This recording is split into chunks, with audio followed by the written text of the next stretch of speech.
Today we're going to make cheese tortellini.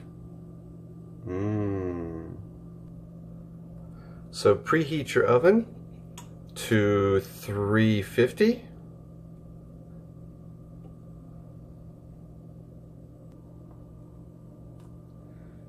You'll need 2 pounds of tortellini, a 3-quart container, a dish to put your tortellini in, the spaghetti sauce of your choice, and tons of spices. Take your tortellini and spread it out into your bowl, and make sure that all the tortellini is kind of flat and even on the top.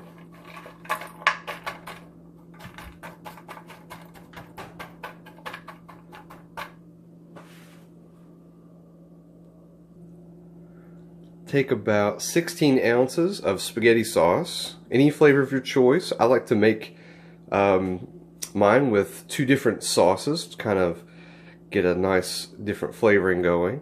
And make sure that it's kind of even around the entire dish so that everything's covered. And then after we've put all of this in there, we're going to smooth everything out with a spoon.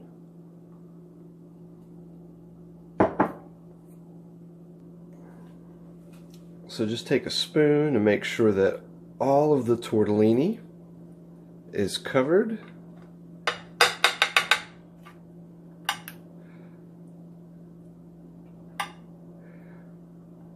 Especially those corners. Those corners are the hardest to get.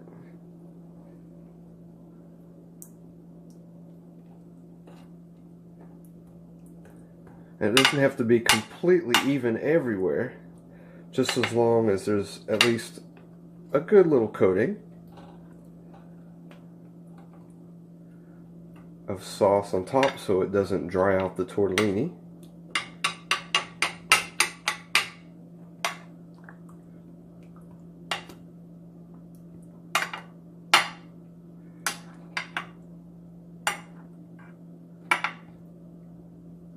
And as it cooks, the tortellini sauce, or the spaghetti sauce here, will seep down into the bottom portions of the dish.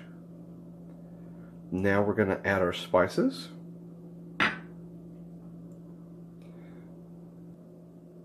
Okay, I've added my spices to the top here, and I like to use a lot of pepper to make it very, very spicy for myself.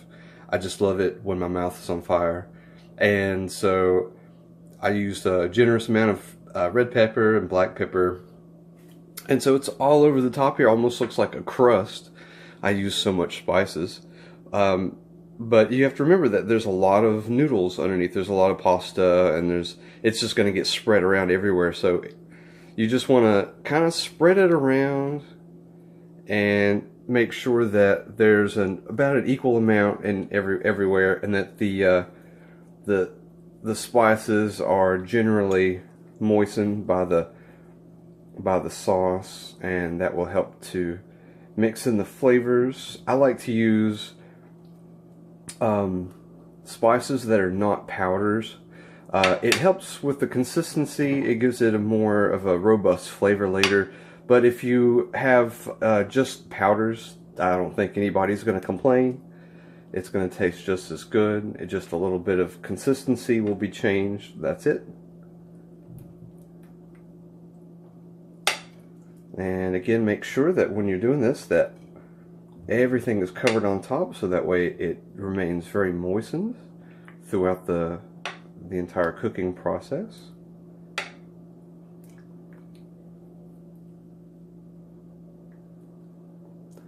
Waste not, want not.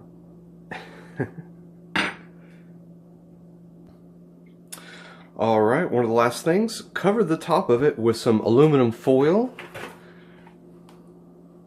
just any aluminum foil, as long as it's going to stay on, it's going to stay, it's going to cover the entire top.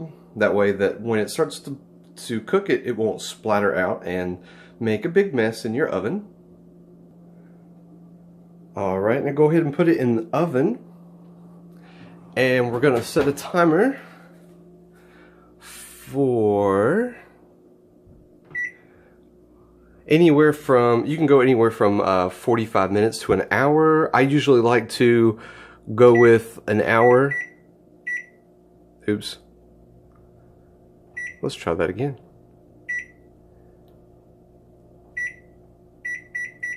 Go with an hour, I would say, for 350 Fahrenheit, by the way.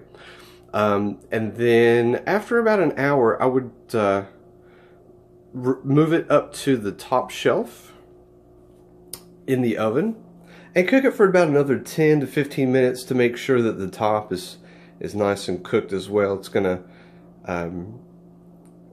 it's gonna boil off a little bit more moisture and give you less of a watery taste. So let's go ahead and start the timer, and I'll see you in an hour.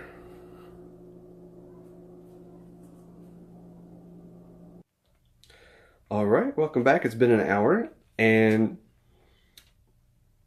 it appears as if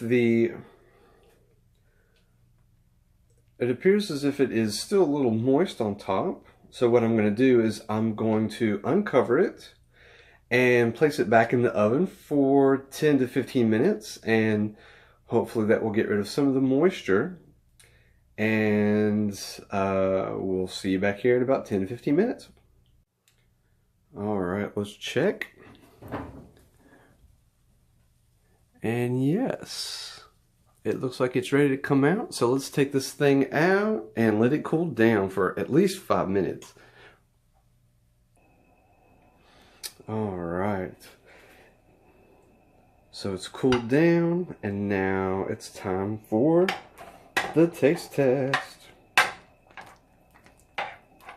Now, if you find that it is just a little bit too moist on the inside or too chewy, you can always put it back inside the oven. And to be honest, I would suggest not to keep the temperature too high, or you might take more of the moisture out than you had anticipated. Alright, it looks like we have a very nice consistency here. We've got good moisture, it's nice and steamy, and the middle area doesn't seem to be too watery, or I would have to put it back in for a few more minutes. It looks perfect. So there you go. You have got your perfect tortellini with the correct amount of herbs and spices. You're spicy. I like it really spicy. And there you go. This is a perfect side dish, or just a little snack.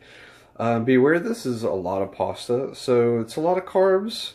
Enjoy it with maybe a salad first. You could add some protein, maybe some meat to it if you want to give it a little more variety in flavor or consistency.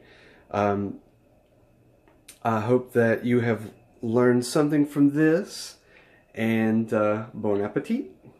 Have a great day. Thanks.